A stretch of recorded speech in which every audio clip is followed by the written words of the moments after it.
যে রাত 8:30 শুরু হচ্ছে বিশ্বকাপের ফাইনাল আসর। টি-20 এ বিশ্বকাপের ফাইনালে অংশগ্রহণ করেছে দক্ষিণ আফ্রিকা ও ভারত। 10 বছর পর ভারত ফাইনালে এবং দক্ষিণ আফ্রিকা 33 বছর ওর ফাইনালে গেছে। সেই অনুযায়ী দুই দলের শক্তিমত্তা নিয়ে একটু আলোচনা করা যাক। ভারত এ পর্যন্ত আনবিটেন বিশ্বকাপে। এই বিশ্বকাপে কোনো ম্যাচ হারায়নি এবং দাপুটের সাথে জয়লাভ করেছে। অপরদিকে দক্ষিণ আফ্রিকাও আনবিটেন, কোনো ম্যাচে তারা হারেনি এবং প্রত্যেক ম্যাচেই তারা জয়লাভ করছে। তবে তারা সেমিফাইনালে আফগানিস্তানকে উড়িয়ে দিয়েছে, কোনো পাত্তাই দেয়নি।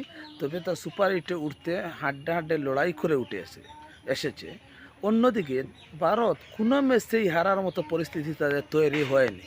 তার কারণ হচ্ছে যে ভারতের বোলাররা জসপ্রীত বুমরা এবং কুলদীপ যাদব নিয়মিতই উইকেট দিয়ে যাচ্ছেন এবং দলকে চাঙ্গা রেখেছেন। অপরদিকে শেষ দুই ম্যাচে ভারতের সবচেয়ে অভিজ্ঞ ব্যাটসম্যান রোহিত শর্মাও ধারাবাহিক যে রানগুলো তিনি এনে দিয়েছেন দলের জন্য, সেটা খুবই কার্যকর এবং ইফেক্টিভ।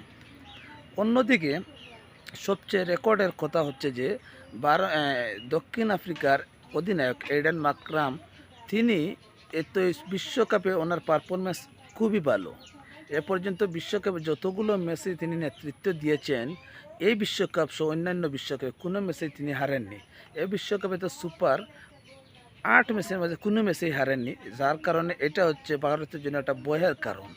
অপরদিকে সামজি রাবাদা সহ বোলাররা কিন্তু ভালো একটা পারফরমেন্স দিচ্ছেন এবং বেশিরভাগ ম্যাচে এরা বোলারদের কল্যাণে নার্ভ ধরে রেখে জিতেছেন। সেই অনুযায়ী যদি দক্ষিণ আফ্রিকা চ্যাম্পিয়ন হয়, তাহলে 33 বছরের রেকর্ডটা ভেঙে যাবে।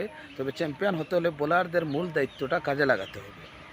অপরদিকে যদি ভারত চ্যাম্পিয়ন হয়, তাহলে 10 বছর পর একটা টি-20 টুর্নামেন্টের স্বাদ পাবে। আর অপরাজিত চ্যাম্পিয়ন দল হিসাবে এবার রেকর্ড বইয়ে দিবে। তবে উভয় দলের জন্য এই সুযোগ সমান রয়েছে। আজ রাত 8:30 সেই মহা বিস্ফোরণ ম্যাচটি অনুষ্ঠিত হবে।